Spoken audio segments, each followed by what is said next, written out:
Pat Forde from Yahoo Sports has been all over this, and his most recent column, Greedy Parents, Soulless Coaches, the New College Admissions Racket.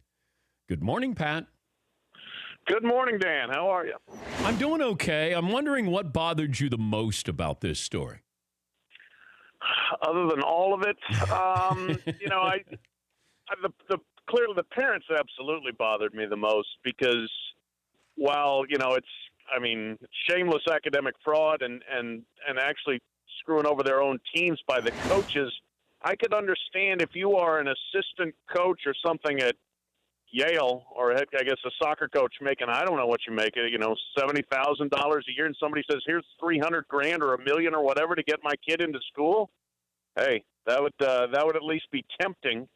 But the parents, here's the deal. Like, first of all, if you have that much money, does it really matter where your kid goes to school, or is this just an ego thing so that when you go to the country club, you can say, yeah, my son will be attending Yale in the fall. Pat, you know that's true. You know that's true. By proxy, I've said this, that where your kids go to school is a reflection on you as a parent. Whether, you believe it or not, people will look at that. They'll profile you and go, oh, her daughter got into Yale, son got into Duke, as if that's a reflection on her instead of maybe what these kids did, how hard they worked to get there. No doubt about it. Absolutely. I've got 3 kids. I had one that went to Missouri, one that went to Georgia, and my daughter's at Stanford. And everybody wants to talk about the one that went to Stanford because that's Stanford. The other two, it's like they don't exist. Now, how much did that cost you? $0.00. She's a swimmer. She's on scholarship there. So okay. She actually did punch the golden ticket. All right. And by the way, I did not buy her admission. Okay. All right. Yeah. Did you write nice things about Stanford sports? I may have at some point in time, and I actually did spend a half of a basketball game dressed up as the Stanford tree at our former employer. Whoa. Pat Forde compromised. This situation at USC in particular. Now, there's other schools involved in this, but this is systemic here. When you go up to the third person in charge here, on the pecking order, Donna Heinel's a big deal there at USC. And then you've got some of these coaches. How does this start? How do the coaches know? I know you have sort of this conduit, this liaison to help you here, but I'm curious how many other coaches around America were approached to do the same thing. It's a great question. Wish I knew the answer, but I would think there probably have been several. And I have heard whispers since this broke of you should see it this place and that place. It definitely was going on. But these are the ones that got caught. But now USC, you talk about systemic, as you said. There's a reason people say USC stands for University of Spoiled Children. And this is like the ultimate example of that.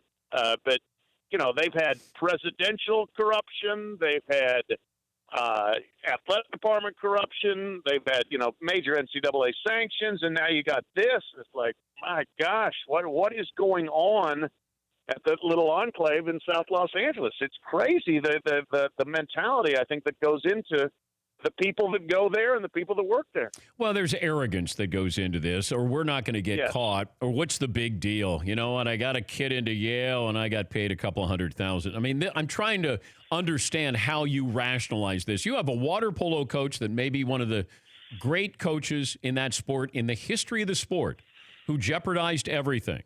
A woman who was high ranking in the sports athletic department who jeopardized that. The soccer coach at Yale, they all jeopardize this because they probably looked at their income, what these kids have who go into Yale, and thought, you know what, I get a few bucks here, nobody gets hurt, and I get somebody into school and nobody knows about it. You think that's how that plays out? I think that's exactly it. Absolutely. It's who am I hurting here? And I'm already not making enough money, and I see all these rich people. I'm around them every day. I'm coaching them every day. Where's mine? And then, the other thing is, though, that, those are, they don't get that many special admits, those places, and you're taking those away from your team. You're saying, I could let in this kid who's actually going to help us on the team, or I could let in a fake water polo player and just say that he is, and I can get paid on the side. But so how does at not some point, somebody... It's a very selfish decision. Pat, how does somebody not follow up on a 5'5" basketball player who says he's 6'1", two women who say they rode crew, but they weren't on the team. You got a kid who was, I guess, profiled as a punter-kicker. Like, doesn't Clay Helton or somebody blow the lid off of this to say, by the way, where is this kid that you said that you needed in here? Like, I don't understand how it, I mean, it seems really stupid. But it's very stupid. It's lazy. It's a completely sloppy oversight. I don't know whether it's the compliance department or who should be, at least going out and looking and saying, okay, here's all your special events. Can we see them? Where are they? Are they at practice? Are they at workouts? What are they doing? I would at least like, to get a visual ID on all of them, but when they come in. And I just think there's lack of oversight there. Now, we also know compliance departments notoriously are understaffed. And underfunded, so you may be asking people who are low paid and not enough of them to do too much work. But I mean, I wonder that. I mean, I've looked at like the rowing teams and crew teams. In some places, there's like 60 girls listed on there. You really have 60 girls on the crew team, or what? What's the deal? I would like to know some of the accounting tricks that go on with these things. Also, if you're a quote unquote recruited athlete, isn't it easier for you to get in? Are the admission standards lower if you're a recruited athlete?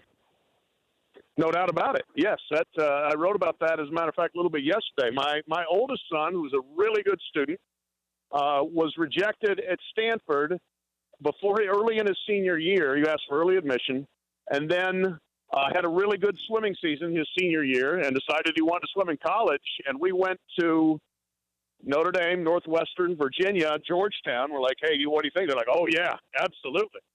He may have still been able to get in without swimming, but they were going to make sure he got in with swimming. And he wasn't a star, but that's the way it goes. You get an added boost for those schools if you are a recruited athlete. Pat, good to visit with you. Never in a million years did I think, I'll talk to Pat Forde on Wednesday, free agency day, and we're going to be talking about one of the actresses from Fuller House and one from Desperate Housewives. This is what Aunt Becky's done to us, man. It's unbelievable. Damn her. Damn that Aunt Becky. Thank you, Pat. Thank you. God. For more Dan Patrick Show, tune to Audience Channel 239 on DirecTV or download the Dan Patrick Show app.